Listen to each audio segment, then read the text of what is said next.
The Chazar Zech Neshvos Habach Ches Cheshaga V'Yehuda B'Sech Chullin Daf Pei Ches. The Mishnah said Dam Hanitas Shala Sakim V'Chulu. Rabbi said the word V'Chisahu teaches that blood that's splattered and that's on a knife has to be covered.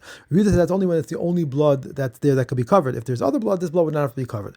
Rabbi says V'Chisahu teaches that all the blood has to be covered. From here they said that the blood that's splattered and that's on the neck has to be covered. Shimon ben Gamliel said that's only if the lifeblood wasn't covered. If it was, he'd be potter from having to cover this other blood. What's the base of machlokes of these three views? And from the Rabbanan hold that domoi means all blood.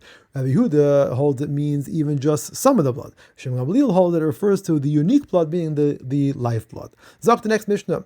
With what may we cover blood and with what may we not cover blood? The Mishnah says we may cover with fine animal waste, with fine sand, with lime, with ground pottery, or with bricks, or a barrel or a barrel cover that were crushed. The bricks or the barrel cover were crushed. We may not cover with thick animal waste, with thick sand, with bricks or barrel covers that were not crushed, and we may not simply turn over a keli on top of the blood. Shimon ben Gamliel said a rule: anything which plants can grow can be used to cover blood. Anything which plants cannot grow may not be used to cover blood. V'kisei hadam. In fact, what constitutes fine sand? So Rabbi Chanan said it's any sand that a potter does not need to crush before using.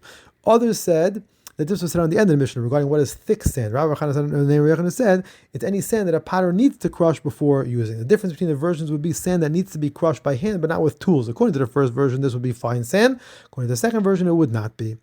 Zachmar Vaita Braisa says, based on the word Vichisahu, we would think that we may cover the blood with stones or turn a keli upside down over it. The pasuk therefore says, Be'afar, it must be covered in earth. This teaches that only earth is kosher. How do we know to include fine animal waste, fine sand, grindings of stone, grindings of pottery, fine chaff of flax, fine sawdust, lime, clay, and bricks and barrel covers that have been crushed? The pasuk says V'chisau be'afar instead of be'afar yechesenu, which teaches to include these other items as well. We would think to even allow covering with thick animal waste, thick sand, grindings of metal kalim, bricks and barrel covers that were not crushed, and flour, thick flour, and wheat shells. The pasuk therefore says be'afar, which excludes these items. Why is the first list included and the second list excluded? We include items that are a type of earth, things can grow in them. We exclude things that are not a type of earth, things can't grow in them. In fact, why don't we say that V'chisau is a klal and offer is a prat, and a klal or prat is darshan to only include the items in the prat, in which case we should allow nothing else but earth. And for the Gemara, Mari said this klal needs the prat to clarify what it means, because without it we would think to cover it with an upside down keli. When the prat is needed to clarify what the klal means, we don't darshan as a klal or prat.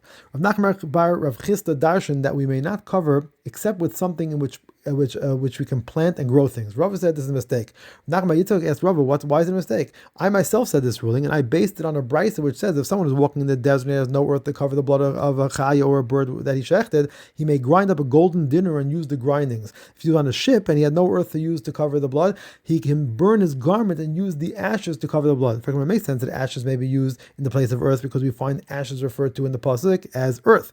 But why may ground gold be used? Rav Zeir said the pasuk says v'afrei zahav loy, and so the pasuk refers to gold as earth as well. So Rav Brisa says Beis Shammai say we may only cover blood with earth. Beis Hillel say we find that ashes are referred to as earth in the pasuk, therefore we may cover with ashes as well. Beis Shammai say that the pasuk refers to ashes as afar sreifa, but not as regular afar.